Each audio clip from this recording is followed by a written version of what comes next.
many weeks, but doing a radio show on Zoom is not the same as being in the studio. All right. So this feels good is what you're saying. This feels good. This feels great. All right. And we are live on YouTube this morning, too. Yay! Yay! All right. It's been weird. 2 months of Zoom morning radio shows. Zoom morning radio. Yeah, been tough. So what do you think about the hair? 2 months without a barber? I came in and, oh my, that pandemic hair.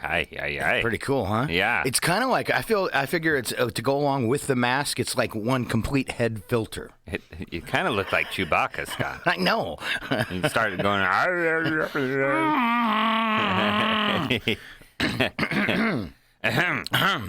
All right. Wow. Nothing but professional. That's right. Always. It's public radio, and we're working for free.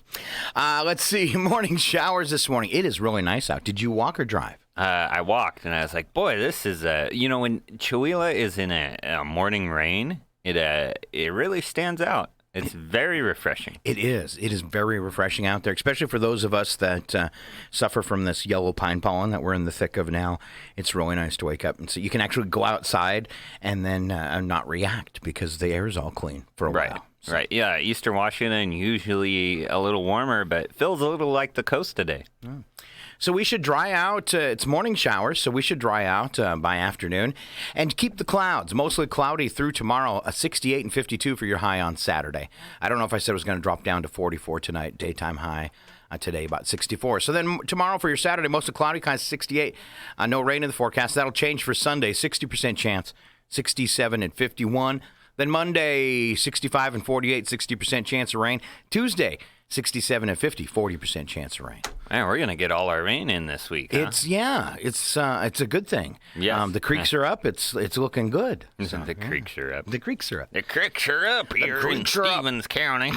Well, on mine, up in Kettle, I'm by Your creek? Yeah. I like to call it my Scott's Creek, or the one I live by, I should say, Dead Man, which is a scary name. No, that's it's pleasant. roaring right now. It's roaring? It's roaring. So like in the, most of the summer and the fall, it's not a dangerous creek or anything like that. But they call it Dead Man, I think, and not the original name, but for the springtime. Yeah. Because if you slip and fall, you are dead. Oh, is it that roaring, huh? Oh, yeah. You got big old, like, white caps, and it's, a boulder creek. So it's just, those river boulders everywhere. So if you slip and fall in, plus I'm on a downhill slant. So, like, right now, it's got to be doing 40 miles an hour.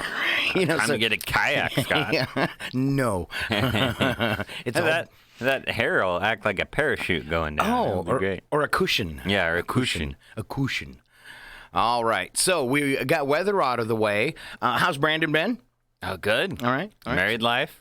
Nice. Doing swell. Yeah, if you haven't heard, he eloped during the stay-at-home orders. COVID couldn't stop us from getting married. So was that tricky? It was tricky. I had to do a lot of research to make sure everything we were doing was on the up and up. And it took actually some emails to the Attorney General of the state. And basically they sent an email back going like, you just have to follow all the guidelines and things like that. So we did that and carried on. I think it'd be kind of cool to get a ticket while you were getting married. Yeah, that'd be a story. You could write on yourself. Yeah, exactly. But hey, we do have one crazy story for years moving forward. So not just another wedding. We got married during, that's crazy. So. All right. Well, and you're Hansen, so we will be expecting 8 kids soon? More like 15. 15? Yeah. Excellent. Why are you coughing, Scott? Just joking up. All those little red-headed Hansons running everywhere. Well, we got to keep the family ratio high in town. That's right. That's right. We don't want anything slipping up or changing around here. No, we don't. Yeah. We've got to keep the Hansons going, the Stryans going, that's right. Smiths, and who else can we? I was gonna say, you Smiths better get busy. Yeah.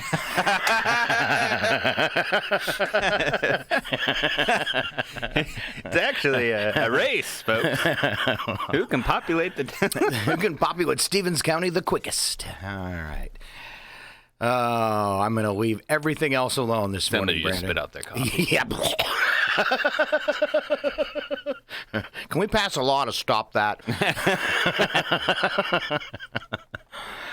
You sent over a lot of news headlines. Do we want to get that kind of serious stuff out of the way first? I don't know. What are you feeling? I gotta log in here. Okay. Well, he is not prepared at all.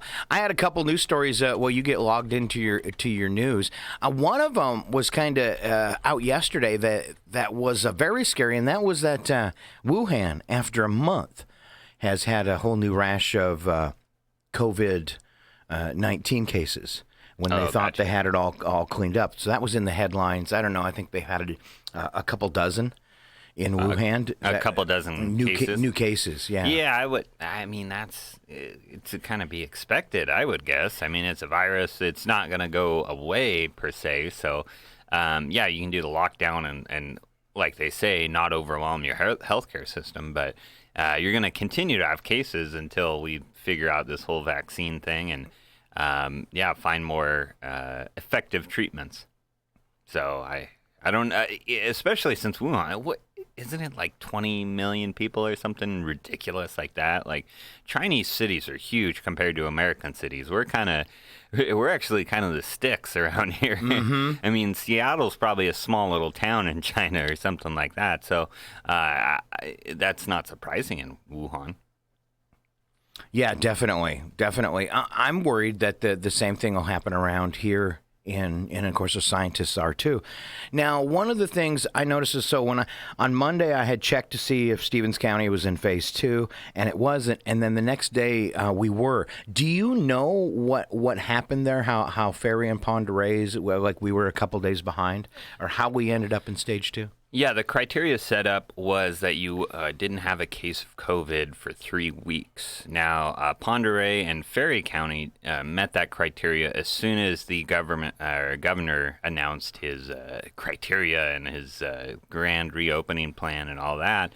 Stevens County had to wait till May 11th before they could get the go-ahead. Because then that would be 3 weeks. Okay. So there is a lot of good news in that we haven't had a case in a while, and even the health officer had said that we're spread out here, so it's harder for the outbreak kind of deal, just because we're naturally separated. Here in rural Stevens County. So they haven't seen a lot of local transmission. In fact, most of the cases they've handled are people that travel and catch it and then come back kind of deal. So I watched a video last night of how you can transfer this, and they used a restaurant. Don't do that, Scott. They used it. They did it in a restaurant. It's going to creep you out. It was. I watched it, and they did it in a restaurant. What they do is this was a controlled setting. Right. So they brought in like 20 people and made a fake buffet, okay, in the middle of the rooms. And they brought in 20 people to eat. And one person put on their hands invisible lotion. Right. And then they all went about to eat, and I don't think they knew who had the invisible, it was like a controlled thing, who had the invisible lotion on. And then after everybody's sitting down and enjoying their meal, they bring a black light out, and they shine it on the crowd, and you can see everyone at the table had the fluorescent paint on them. Their shirts. One lady... she had given herself like a mustache and a beard. I mean, she must have took her hand up to her face and just rubbed the whole thing in a big circle. Or she missed her food, and everybody was laughing at her because she was like totally covered in it. But people's plates, their hands, their shirts, it was everywhere. Kind of spooky. Yeah, that's germs and viruses for you. So just think about all the ones that we get normally that... Yeah, we don't have to worry about. This is one thing I really want to point out. Once we find a vaccine, once this is all done and said, can we just be a little more cognizant of like the flu? Like people say it's just a flu, but that's a dangerous bug too. I try to avoid it. Yeah. I asked even before this sick DJ. We have a rule: if you're sick, you don't come in to do your show. Too many buttons. Yeah, and the virus, the flu virus, is also evolving and changing and things like that. And it's been on an uptick for the past 15 years in terms of deaths it's caused and things like that. So some people just like to disregard it, but it's a dangerous little bug too. I think we just, moving forward, as a community, as society, need to be a little more cleaner. Wash your hands, folks. Yeah. I really don't like the people that, and I'm not even talking about this virus. I'm sick about talking about. Just, in general, they come into like your business and they're Yeah. coughing and all gargling. And it's just like, you should have stayed home. Like, because now somebody else is going to catch that and somebody else is going to catch that. And I've always been really, I don't want to say susceptible to chest colds. Right. But when I get one, it hits me harder because of my lung problems and stuff. So I've always tried to avoid it. I went for like a 7-year stretch without a cold. And then I think I had one, and I went about another 3 years till this January. I think I'd made it another 2 or 3 years without a cold because I always wash my shopping cart. Yeah, wash your shopping cart. I've always, if I'm reaching toward a door handle, and I might be a little more lax in the summer, but I'm always reaching with my shirt sleeve or grabbing the bottom of my shirt. Even before this, just because I don't want colds or flus and that kind of stuff because they're hard to get rid of and they hit me really hard. So Right. I was like this before. This has just made me even more paranoid. And apparently, Mooch the cat is lonely this morning. If you heard that in the background. Doesn't she have some friends or something like that? She does have some friends, but she's bringing you a toy. She's missed you good. so much, Brandon. She brought is you a bringing mouse. toy. Yes. Hey, that's lovely. Nice. Very nice there. But yeah, I just hope that people understand that if you're sick, stay home. I think that's pretty simple, right? It's not very tough. It's not tough at all. Nobody's making you do it. Just stay home. Yeah. And again, we're talking about Regular colds. Yeah, regular colds, things like that. But then there's a school of thought: build your immune system, build your kid's immune system, all that kind of stuff. And if you're not exposed to stuff and you stay in the plastic bubble, you're just asking for more trouble every time you step out. Well, do you step outside your house? Yes. Yeah, you're going to get exposed to it anyway. Like, just try and prevent that spread to others. That's what I'm just kind of wondering. So. Definitely. All right. So you've been busy in the world of news. You brought a bunch with you today. News. All right. Oh. Do you need like a theme music before we go? Ooh, in? do we have theme music? Yeah, That's always fun. I can get you like a really cool intro going on. All right. We do this stuff on the fly. Hold on. Ooh. It's time for local and regional news headlines with Brandon Hansen from the Chewelah Independence. This feels important. Oh, boy. Well, in case you haven't heard, you've probably heard this, but let's just kind of talk about what this means. Northeastern Washington is kind of at the forefront here of Washington's efforts to reopen during the pandemic. A week after Ferry and Pend Oreille County got the go-ahead to move into Phase 2 of the reopening plan, Stevens County was now approved to take the step, also Lincoln County. So actually northeastern Washington, and you throw in Lincoln County there, it's the largest area in the state that is now Phase 2. It's basically the whole corner of the state, a large chunk of it that's kind of more open than the rest of the state. Nice. So Northeast Tri-County Health Officer Sam Arzis, he said it's a big deal for these counties and the state because they can kind of use us as a template for what the lower population counties do. Will be a good example of what we should do and what we shouldn't do. So if it goes south, will be an example of what you shouldn't do. Yeah, what you shouldn't do. In the Tri-County area has not had a case of COVID in 3 weeks, so this is why everybody is kind of moving to Phase 2 is we just haven't been hit by the virus. And then Arcis says that it's due to our kind of geographical remoteness and small population. I hate to say people, there's not a lot of people up here. I think Ferry County only has like 4,000 people in the whole county. And I'm not joking. It's very low. And then Stevens County, the largest county in the northeastern corner, only about 40,000 people. So not gigantic by any stretch. 40, I think it was, somebody gave a stat on the news for Stevens County I caught, and I had it, the last time I did it, just over 44,000 homes. Yes, I think not very big. No, not at all. And then, according to the Department of Health, businesses in the counties approved to move into Phase 2 must wait until guidelines. And we've been doing this all week, just sitting here waiting for the guidelines. And they've released it for several industries, including restaurants. Hair and barber shops, I believe, kind of dropped yesterday.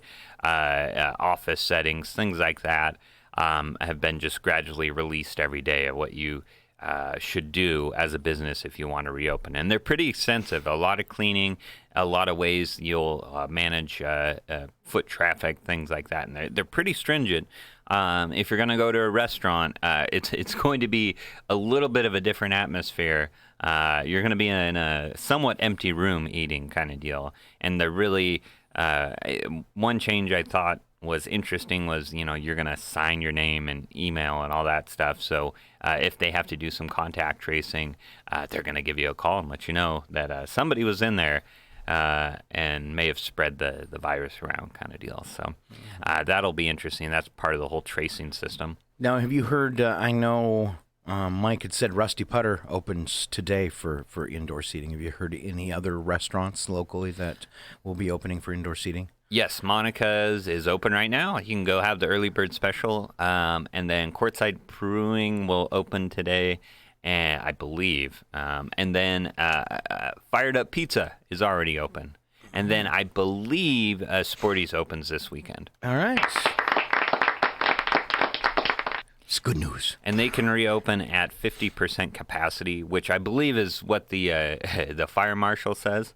And I'm just wondering, from your experience, have you ever seen a business in Chihuahua get to that fire marshal capacity? I haven't seen that. Like, I have. It's usually...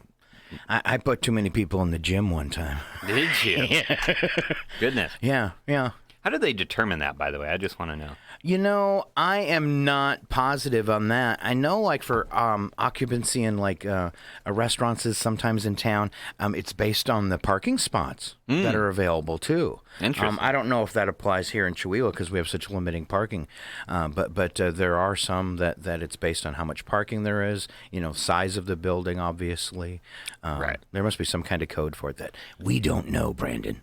And it's going to be a little tough for some of the smaller restaurants that, didn't have a large eating space, and to cut that by 50, I think that'll be slightly harder to do than, say, a bigger restaurant area. Say Sporty's has a good chunk of room. They can do some things. Yeah, with. they could rent out some of their room probably to some other restaurants. Right, exactly. Just go to Sporty's. I was thinking about Monica. She's going to have to do like a Z configuration to keep everybody apart. Yeah, I think, though, that they can possibly do some outdoor seating as well. So nice. Hopefully they can kind of, and it's getting to that point where it's nice enough to sit outside. So that hopefully will kind of work out a little. They can kind of work around the edges.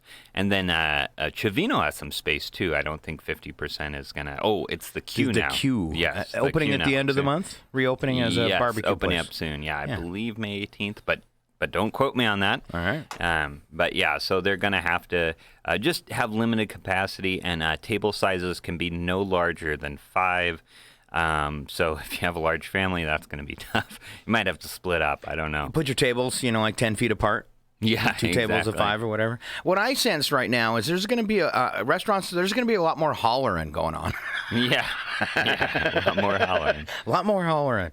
And then these restaurant owners are going to have to balance out because these extra measures are going to cut into profits. So they're going to have to determine, should I just keep doing to-go orders, or is it worth it to go to this fully open model kind of deal? Because to-go, you can have limited staff.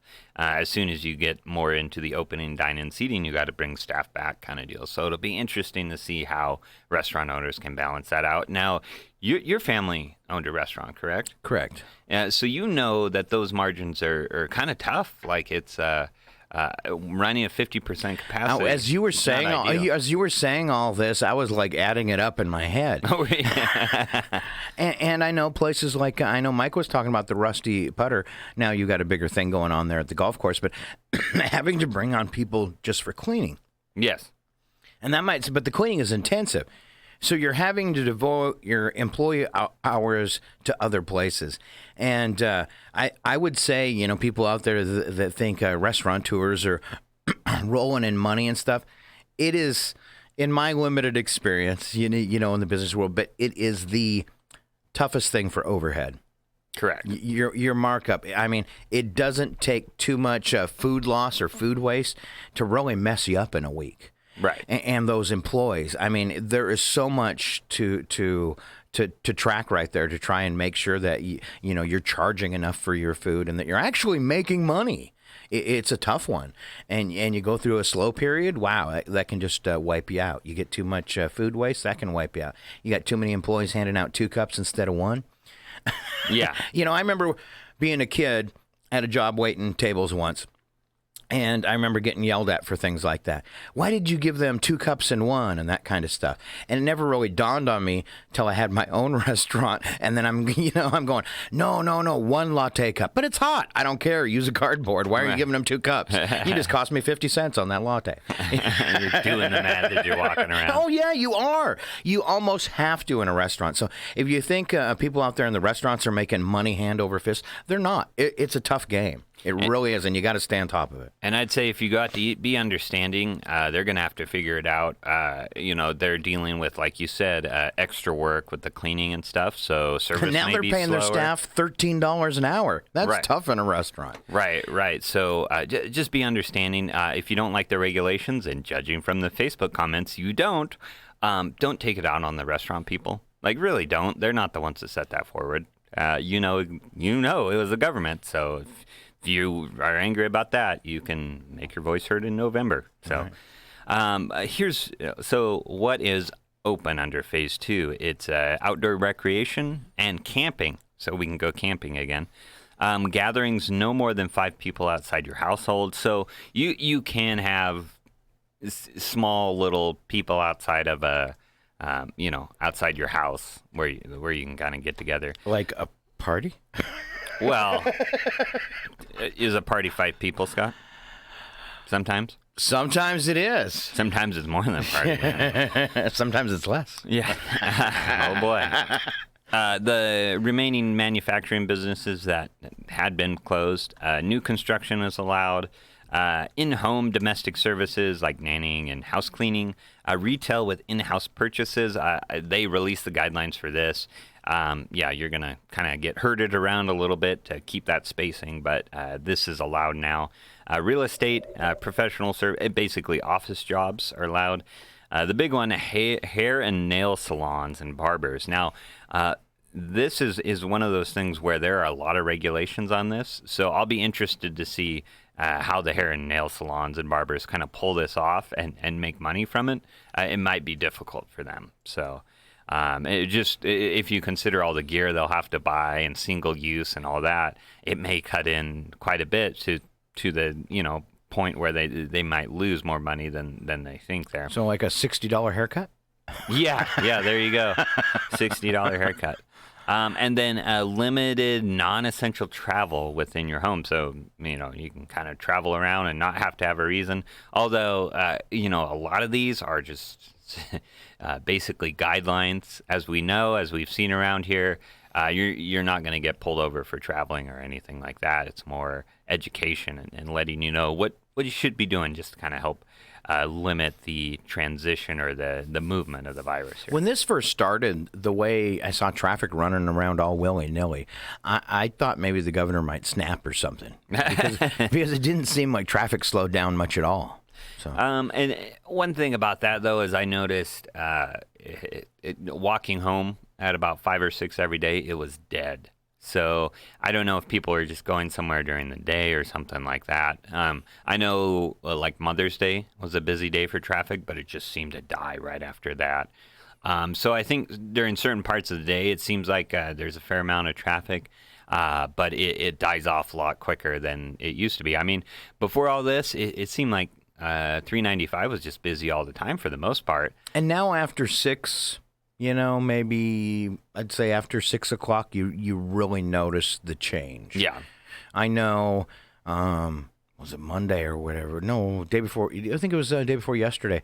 When I went home to Kettle, it was just crazy between Chewelah and Kettle Falls. There was literally no one on the road. Yes, correct. So I think, that limited traffic is still there. It may have gone up somewhat, but you also have to consider people are probably going to the store, going to do this, going to endure some outdoor activities. Isn't it weird how important going to the store became, or how much of a highlight to your day in a fearful way? Right. But it was like, oh, I get to go out. I get to go to the store. Oh, I'm scared. Where's my mask? And the weather got better, too, so I imagine people are getting out, and we've got a lot of things we can go experience here in northeastern Washington, so I would imagine that went up. Because I noticed the traffic also went down as soon as the weather got bad. It just dropped off. So. I went by and this was this was 2 weeks ago, hike and trail to Quartzsite. We had a nice day, and we just took the back road around Quartzsite, and it was beautiful. And there was like the little parking area for hiking Quartzsite had overflowed, actually. There were so many people out hiking Quartzsite. Yeah, that's... well, at least you're outdoors and enjoying it. That's right. But Quartzsite is a nice hike. But for those out of shape, that first about, I'd say a third of a mile is a killer. Once you make that, it just gets easier. Oh, good. Because I've never done it before. So you haven't been up there? I've never done it before. So I'm going to, though. You're going to. Okay. All right. Another thing, the Chihuahua Casino, they'll be opening back up on May 18th at 8 p.m. The Spokane Tribe of Indians announced that this week. This ends a period of weeks where it was closed. It was weird driving by there and just seeing the parking lot empty. It's funny when the lights are all blinking, too. Yeah. And they will change some things. The casino will now be a non-smoking facility, but you can smoke outside the casino, obviously. Tables in the open dining room will be more spread out. The casino will offer curbside delivery, too, for their food. Gaming tables will still be closed until further notice. So I guess just basically machines kind of deal. That is what I'm reading into here. Okay. And face masks will be highly recommended. So, you're in an enclosed space, so it might be good to wear those masks. A lot of people have commented on that, like, it doesn't do anything and things like that. And I think what people are maybe missing is it's certainly not a foolproof thing. You don't put a face mask on and you're 100% protected and things like that. But what it does is, the way I look at it is like a muffler, right? So you're spewing stuff out when you're talking and breathing and stuff like that. You put a face mask on, you're not spewing it out as far, right? So your chance of spreading a virus or something to somebody else is limited by a percentile or something like that. Now, if that person is also wearing a mask, that percentage goes down even further. And then if you're both standing, 6 feet apart or further, that goes down even further. And we've seen this in some countries in Asia that enacted a face mask policy pretty quickly. That really helped with them dealing with the outbreak. Nice. But again, it's not going to protect you. You're not going to be immune to the virus if you put one of these on. It's just another measure, a small way we can kind of do our part in this whole thing. So, right. But it is kind of, it's really annoying to put on the face mask. My glasses fog up. It is, especially if you have glasses, and it's very tough for people that are claustrophobic too. Yeah. It kind of feels like you're suffocating a little bit. So I get it. I get that it's super annoying. So, and boy, it's become a bit of a I've heard some people who are wearing masks, some people without masks get mad at them for whatever reason. I don't know why. But on the flip side of that, I've seen some people with masks on get on people who aren't wearing masks. But it's not required or anything. So I got chastised by a store employee. I went in with one, and she said something like, "Cool mask." And I said, "I know, I feel like a bandit." She goes, "Yeah, we took our masks off a long time ago." Yeah, it's a very weird. I just would never imagine people would get, kind of in that combative mood over masks. Yeah, and it's like I had a guy stop me last night, and he said, "I think it's all fake. It's all a big lie." And I said, my friend just lost his sister. Doesn't seem very fake to him." Yeah. Well, I'm sure that guy did a lot of research before making this statement. You guys want to see Plandemic? All right. So let's move on to drugs, Scott. Okay, Brandon. Yeah, I'm all cheery news. Stevens County deputies helped bust a large illegal grow operation. Now, Scott, I know we're all sitting here wondering why are these law enforcement, busting pot grow operations. Well, people, You have to be a certified grower in order to do grow this. it. Yes, it's not legal. And then the next question is, why are you doing it? Yeah. Because we can just buy it, but it's because all the states where it's still illegal, it's still big money. Yes. So 2 weeks ago, the Stevens County Drug Unit, they've done a lot of good work, struck again. They took out 2 illegal pot grow operations in Springdale and Addy as part of a larger investigation. They had 5 other searches in Spokane County. Wow. And they did this with the Washington State Patrol. The sheriff's office was able to seize 8,841 plants. This is the whole bust, and about $87,000, 3 guns. This all from 7 locations. According to the sheriff's office, marijuana is often illegally grown in states where it's legal because they assume, if you get caught, the jury's really not going to bring down the hammer because, it's legal, so they're just going to be like, okay. And then that marijuana is then transported to states where it is illegal and then traded like cash for hard drugs like heroin and meth and then brought back into our community. So this illegal grow operation, again, was not one that was, it's hard to, people get confused because, you have businesses that actually grow marijuana and stuff. This did not have any certification or anything like this. This was certainly illegal, and this is interesting, run by foreign nationals here who were in the country legally, but they weren't Americans doing this, so to speak, kind of deal. So this was like several tri-county drug ring. Yeah, it was a drug ring ran by foreigners in our little. How did that happen? Well, they stood out, didn't they?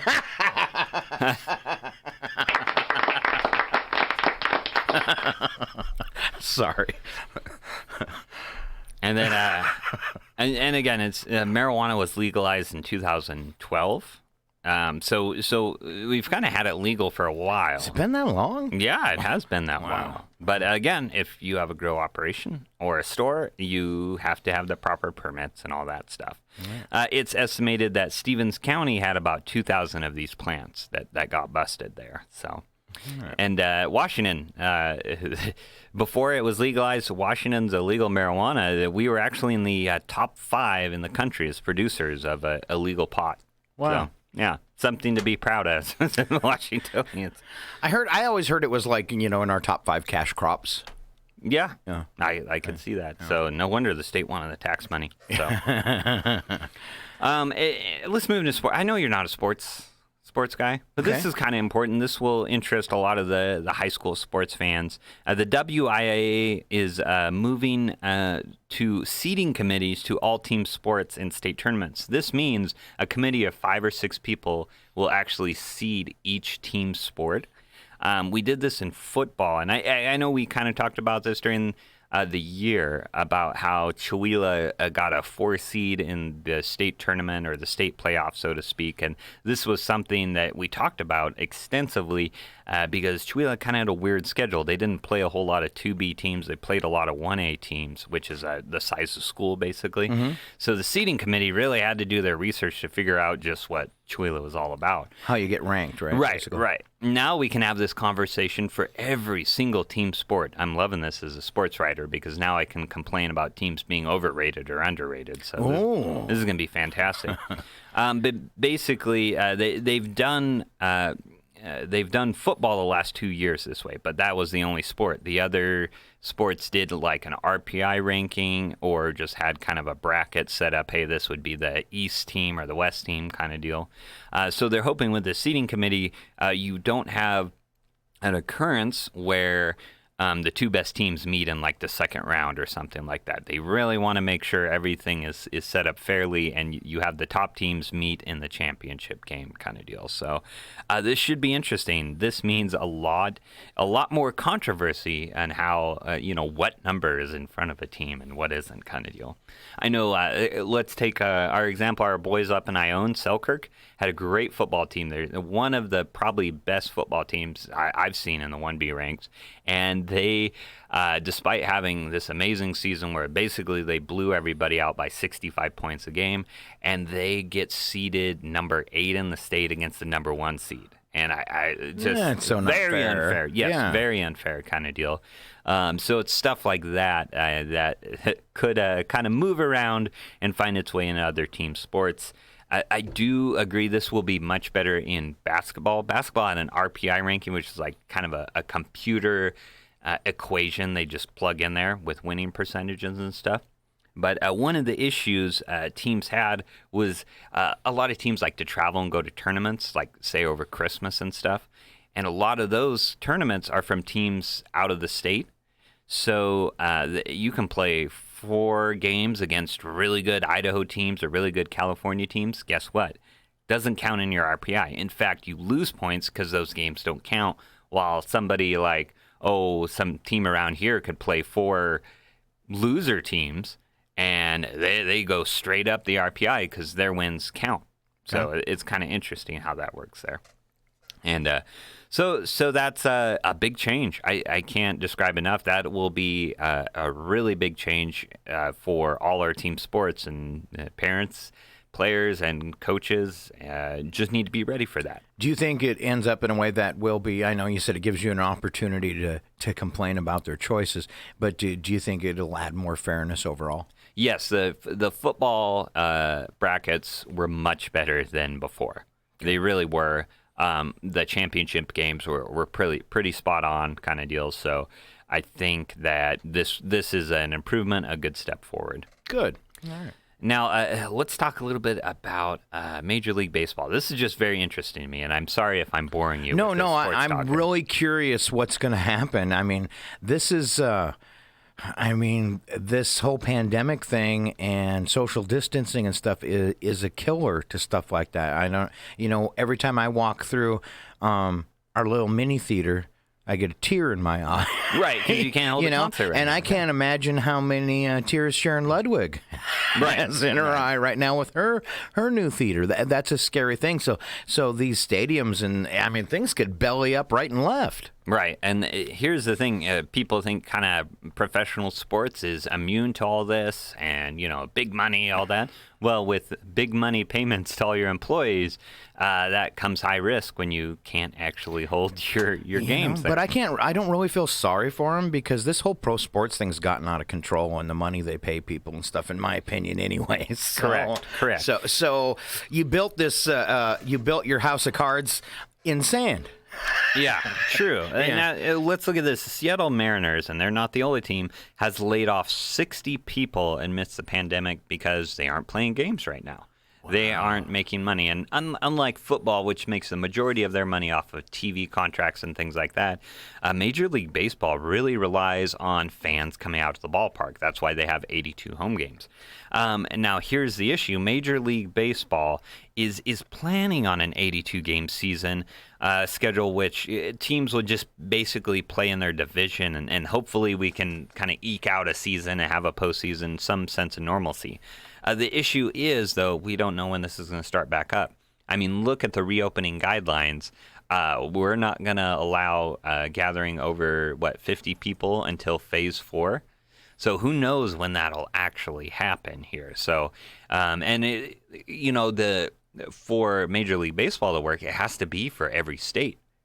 Things have to be open, because what if a home team gets their state shut down again, or, you need teams around the country to play professional baseball here.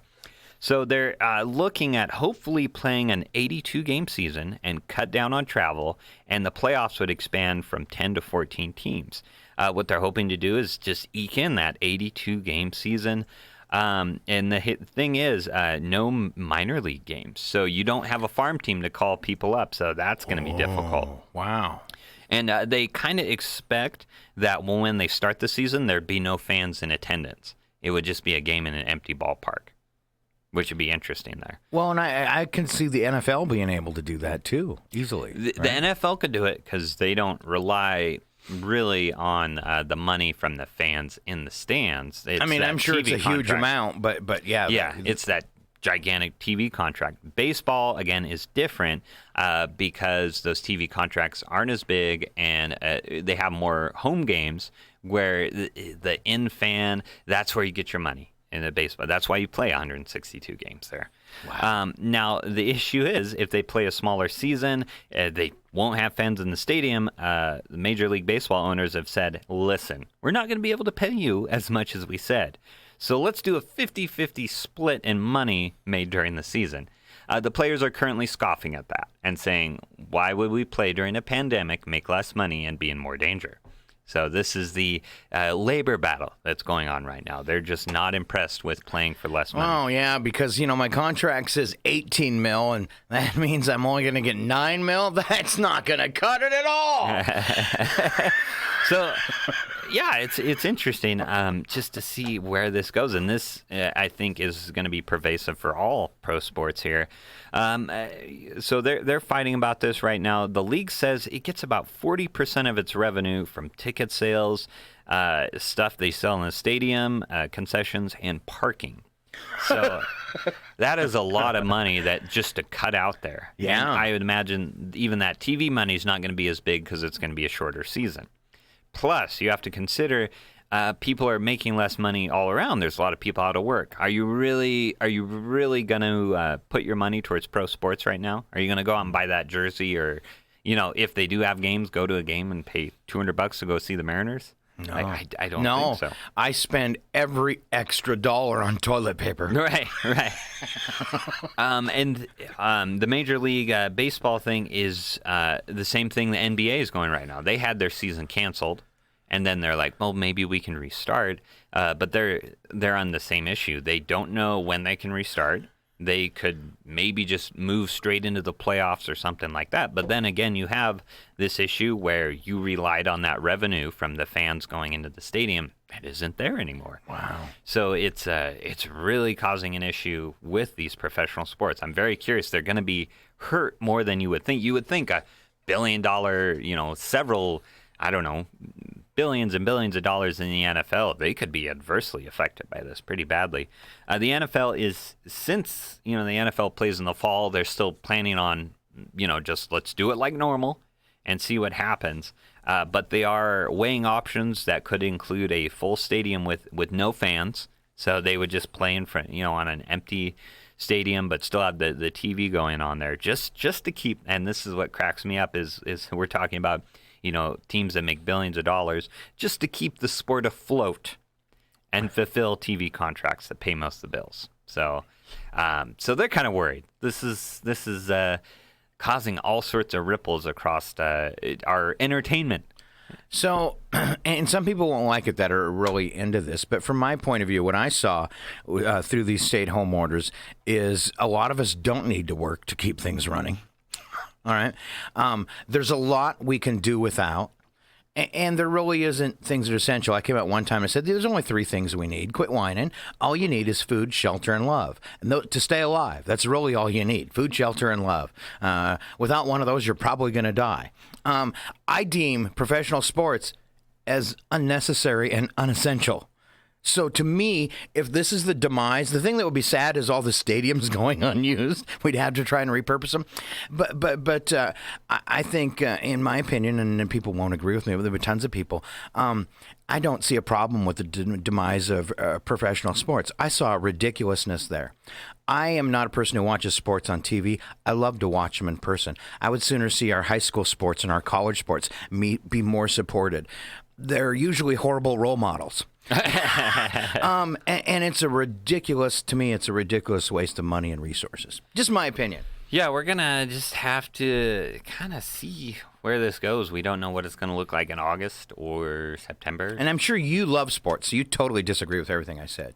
Well, I'm just kind of confused. It just feels like the leagues are trying to just squeeze something in there to say that, they had a season. And I think they're forcing it, to be perfectly honest with you.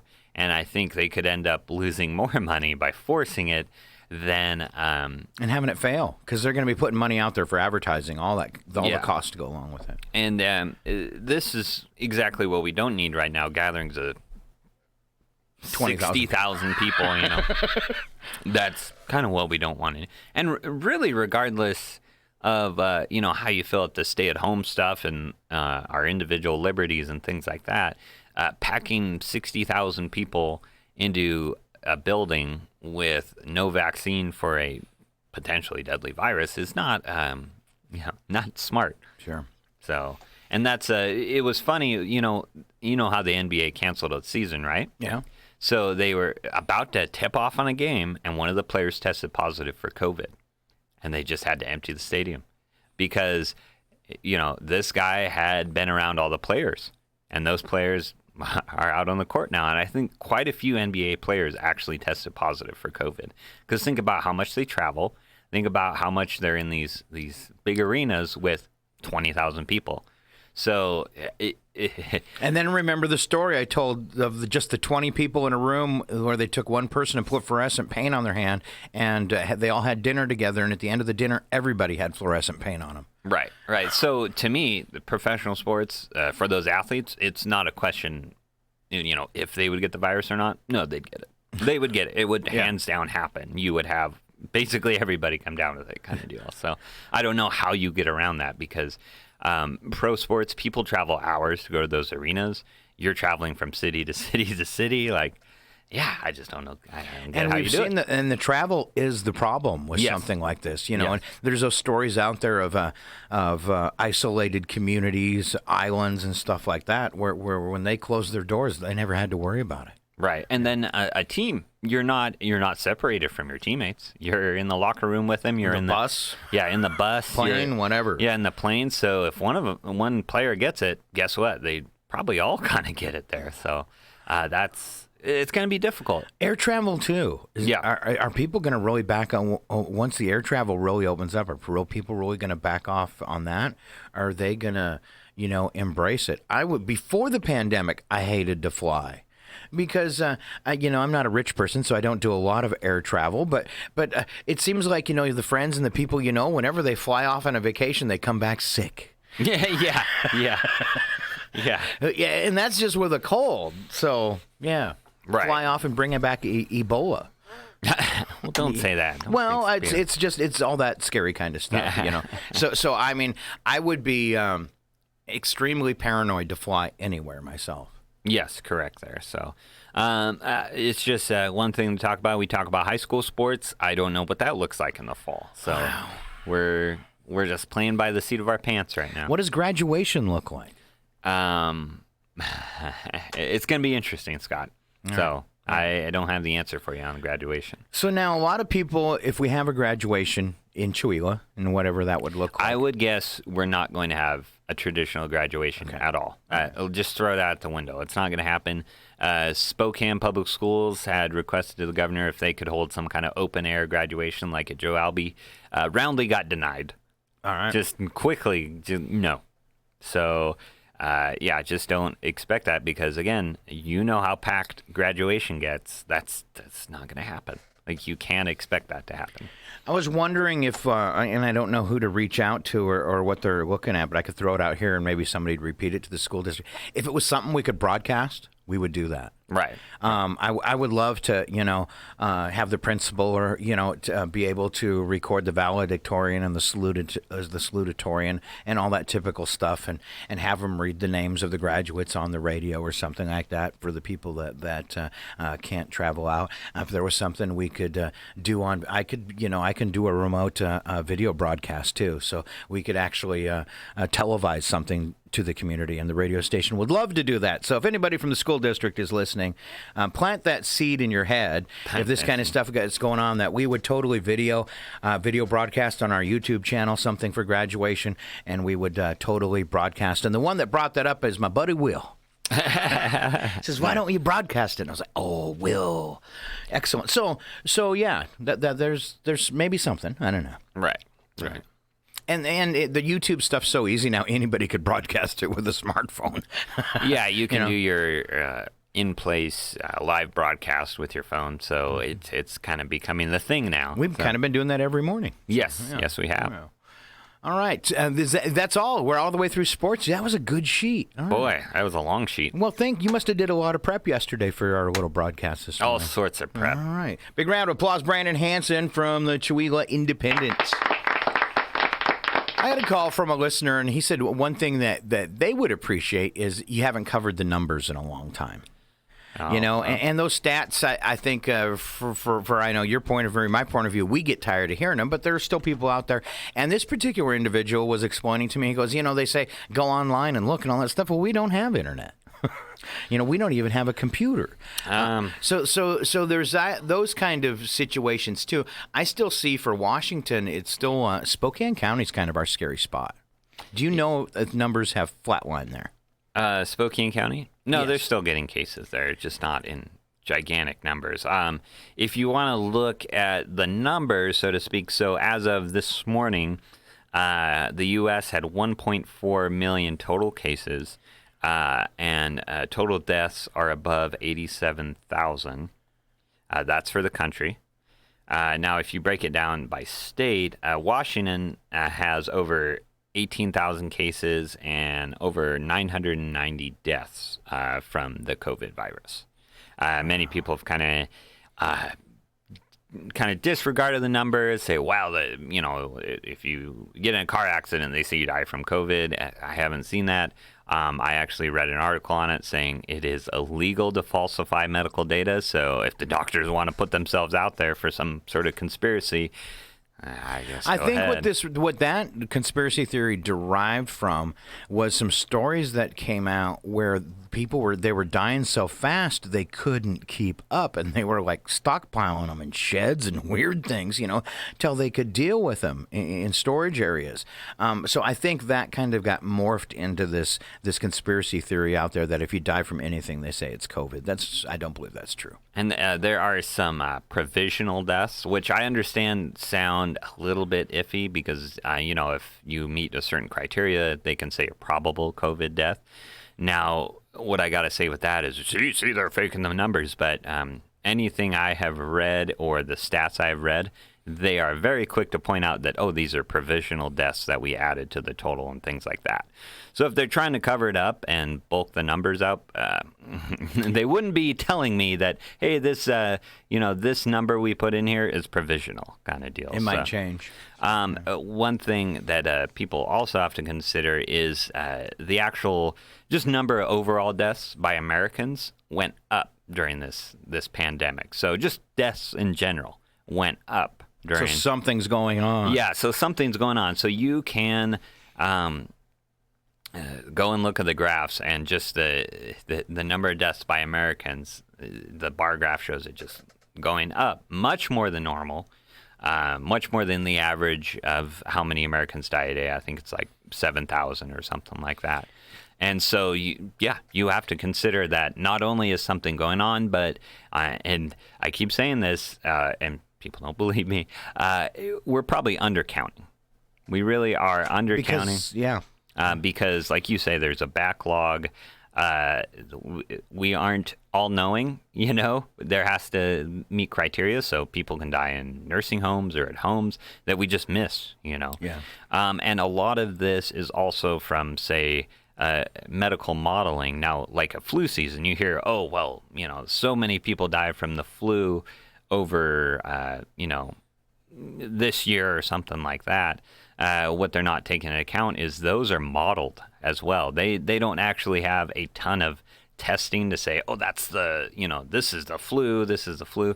The actual people confirmed with flu isn't a gigantic number. They just model it because they look at, here's a number, here's a normal hospital load, and then here's how many more deaths we had during flu season. So they factor in pneumonia deaths and respiratory issue deaths and things like that. You can make an educated guess just by taking what was the death toll the death toll in the United States for the past 10 years, every year, and you're going to have some average number. And then you could take the death toll from this year. And if you see this huge spike, you're pretty safe to say all those deaths were COVID. You know what I'm saying? You're not going to be totally accurate, but that's a pretty safe ballpark. So if normal deaths for all of America in a year, and I'm just throwing out stupid numbers, let's say it's 600,000 people. Right. Die in a year. And this year, it's over 1 million. Well, figure it out. Yeah, figure it out. It's not rocket science. And I will say, I think the social distancing has worked. We're not seeing, some of the initial estimates were really high and really gruesome. Scary. 87,000 is a lot. We're creeping up. We are creeping up on the number of deaths that U.S. soldiers experienced in World War I.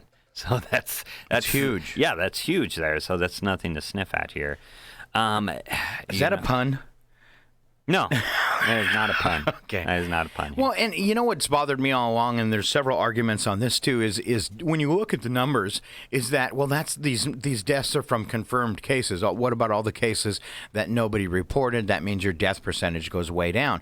But one thing we've seen here in Washington, I mean, if you look at Spokane, Spokane County, the current death rate is 7.4%.